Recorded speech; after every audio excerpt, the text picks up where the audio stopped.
What have I become? What have you become? I'm going to answer 8 questions in today's video, and hopefully you'll play along and we will each get to know what we have become. Stay tuned.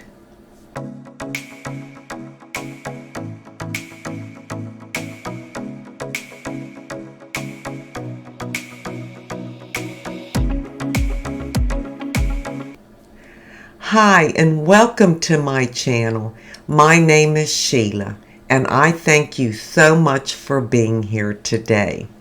In today's video, I am answering 8 questions.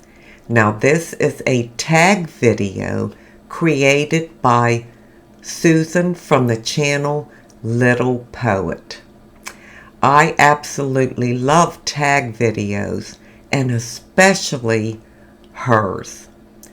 Susan is so creative, and her questions are always so thought-provoking, and it just makes me want to do every tag she comes out with.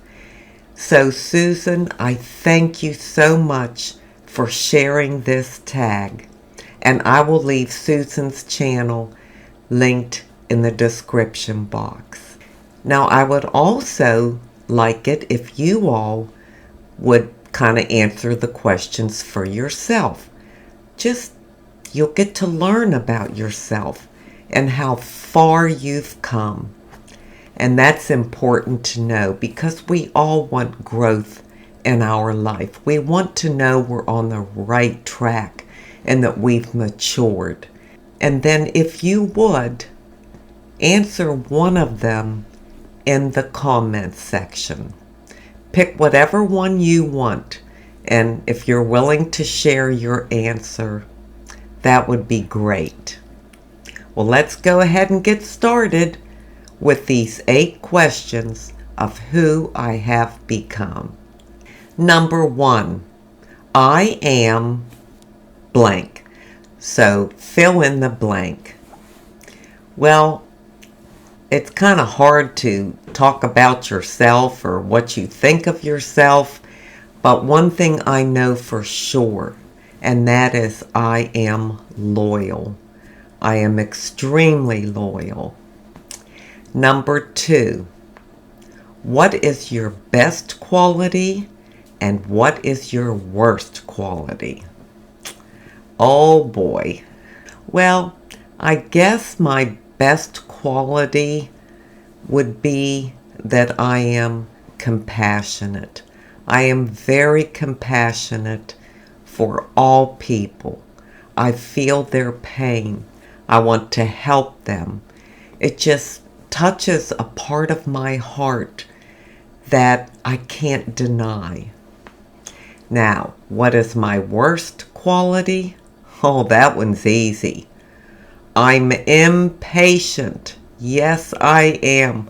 I know I've told you about that many times on my channel, but I am impatient. There are some areas of my life that I'm okay, that I am patient. But boy, the other areas, I never seem to make progress. If I get behind somebody in a line at a store and there's a problem, or the customer is asking a lot of questions, or they need a price check and all that, oh my gosh, I get so frustrated. I roll my eyes, I hum and haw. That's so wrong. That's just a terrible way to act. But that's my impatience coming through loud and clear. I'm working on it. I've been working on impatience for 72 years, and I'm not quite there yet. Number 3, what do people get wrong about you or me? What do people get wrong about me? Oh boy, that's a tough one. I could probably think of a few things, but what comes to mind is that I'm a pushover, that I can be walked on or taken advantage of, or manipulated. Now, those things were very true about me many years ago. I mean, when I was in my 20s or maybe early 30s. But they're not true about me anymore. I will take a lot. I don't get angry easily. So I'll just kind of take things in and let things happen. But I have my limits. And when I reach that limit, I am done. I am not going another inch further.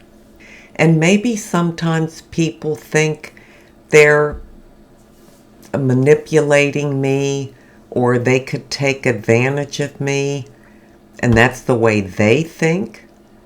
But I don't feel that way. I don't feel like they're taking advantage of me or manipulating me, because what I choose to do is my choice. If I choose to do something for someone, it's because I want to do it. It's because I want to help them. They may think they tricked me into it, but they didn't. I already had it set in my heart that I was going to help them and be there for them. So I got to look at that side too. Number 4, is money a difficult issue in your life? For me, no. And that's not to mean because I have so much, because I don't.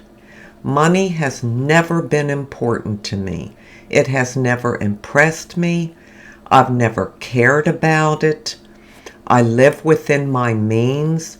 I don't waste money or blow it on things, but I'm generous with money. If I have extra and I can help someone else, they're going to get it. I've always felt like God will provide everything I need. So I didn't have to worry about money to take care of things because I had that security. There was a time in my life when I found myself standing in a food stamp line because I didn't have the money to eat and feed my children. I was alone then. I was divorced. I wasn't married to Dave. And I couldn't even buy food. I took the food stamps for 1 month and never went back because I prayed for a second job and I got that second job. So money means absolutely nothing to me. And no matter what happens in my future, I'm just not worried about it because I know in my heart that God will provide. So I don't have anything to worry about when it comes to money and meeting my basic needs. Number 5, what was the happiest time in my life and how does it compare to now? Well, that one's easy. The happiest time in my life was when I started getting grandchildren. That first one, and then came the second, third, fourth, and fifth. Oh my goodness. That was such a joyful time when they were born. And I was never so happy in my life to become a grandmother. And how does it compare with now? Well, I'm just as happy because those 5 grandchildren have grown up. They are so loving, so kind, such good people. And I am so proud of each and every one of them. They continue to bring me joy just like they did when they were born and all the years through. Number 6, where are you most comfortable? A crowded party or an empty coffee house?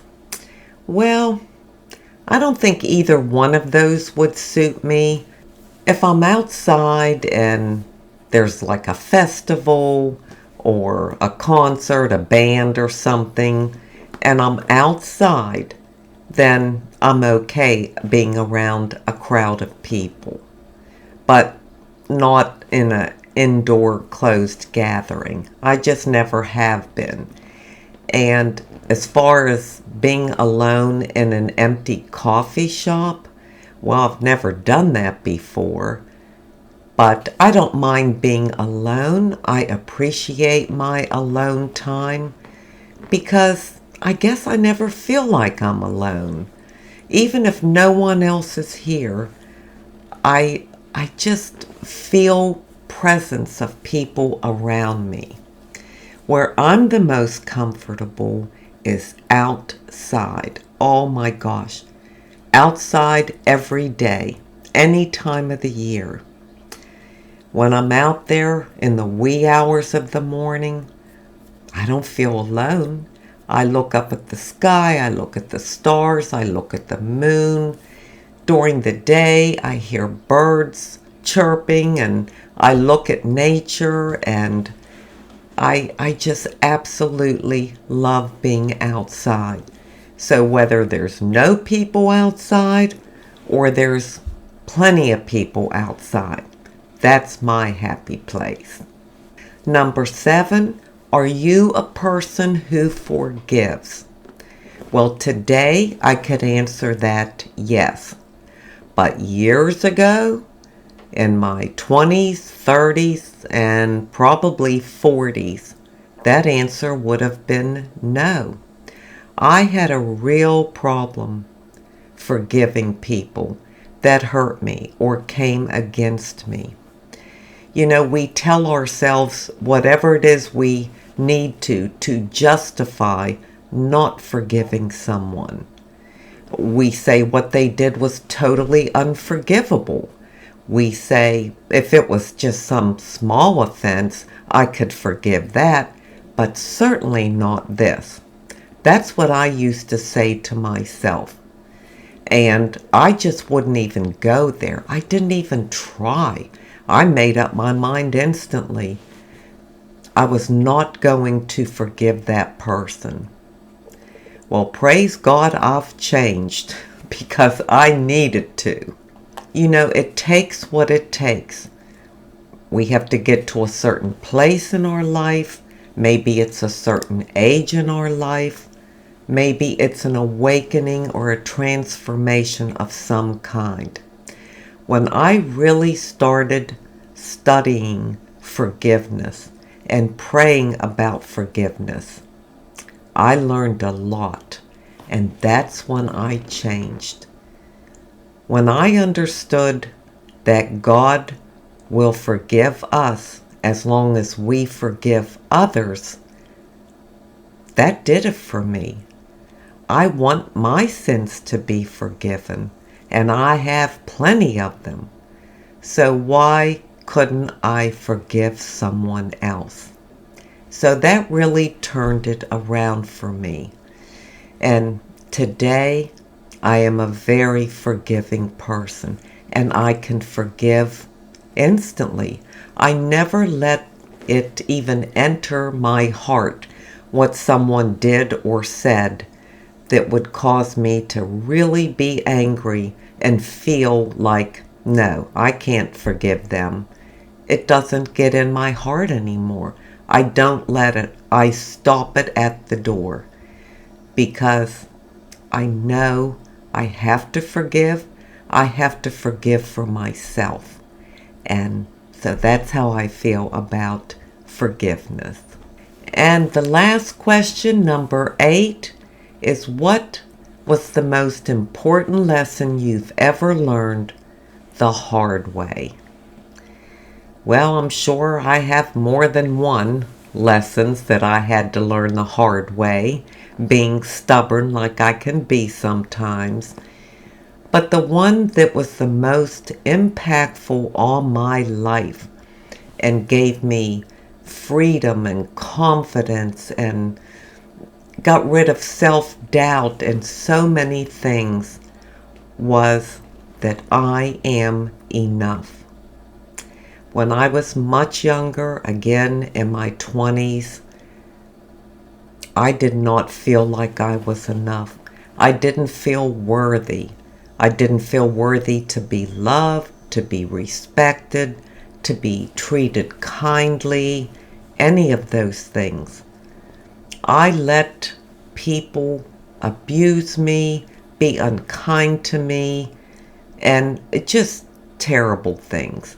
And I allowed it to happen and didn't do anything about it.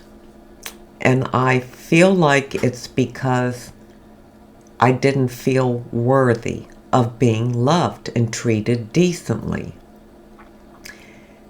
That then turned into I was not good enough and it was my fault.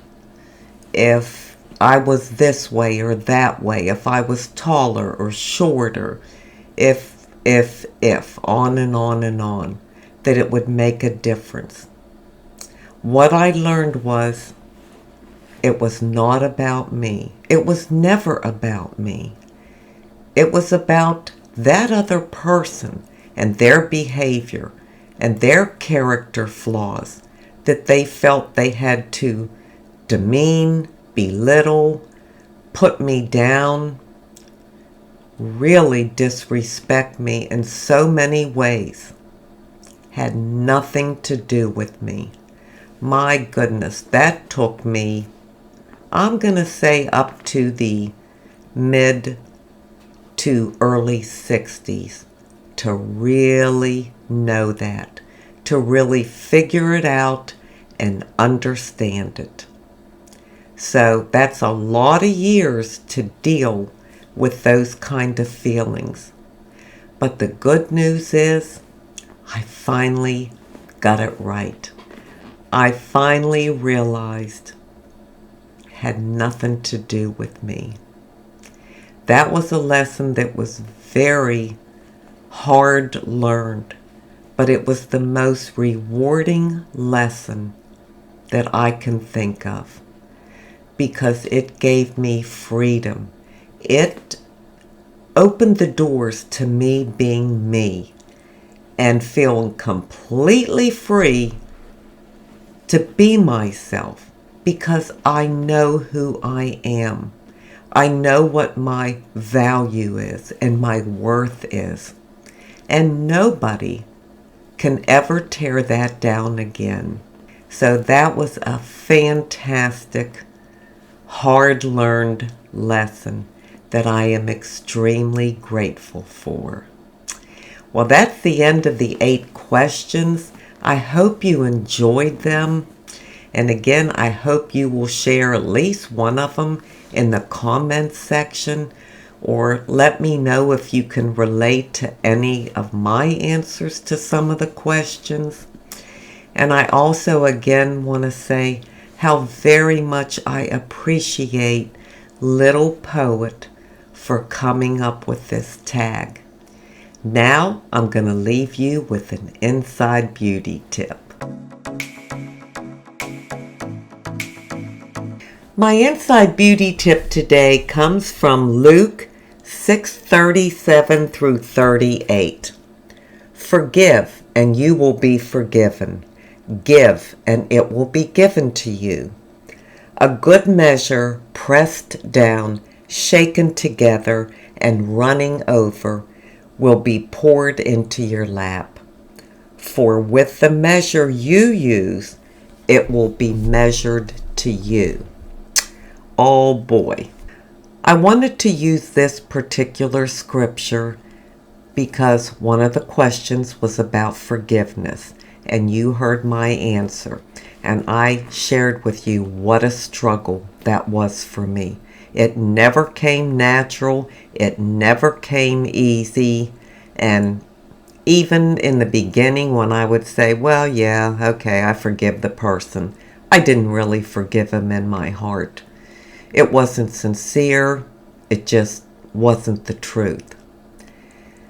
When I realized and learned all that I did about forgiveness and how important it is and how we must forgive others and love them, it really scared me.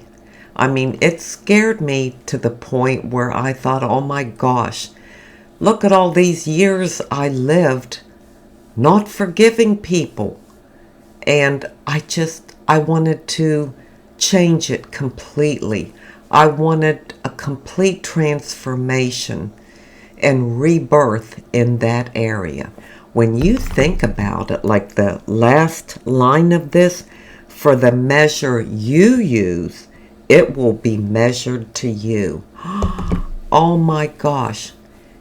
When we think about how harshly we can measure someone else and what they did, and so they don't deserve forgiveness, look at everything God knows about us. Every single sin, every single bad thought, everything. If we were measured by God the way we measure others, I shudder to think about it. I mean, none of us would have a chance. So we have to be very gentle and loving and forgive sincerely with our heart. If it's a struggle, just pray about it. You will find the answers, and you'll find out the price you pay for not forgiving is so great, you will never want to be an unforgiving person again. I thank you so much for being here today. I truly do appreciate it. And until we meet again, this is the old girl signing out. See ya!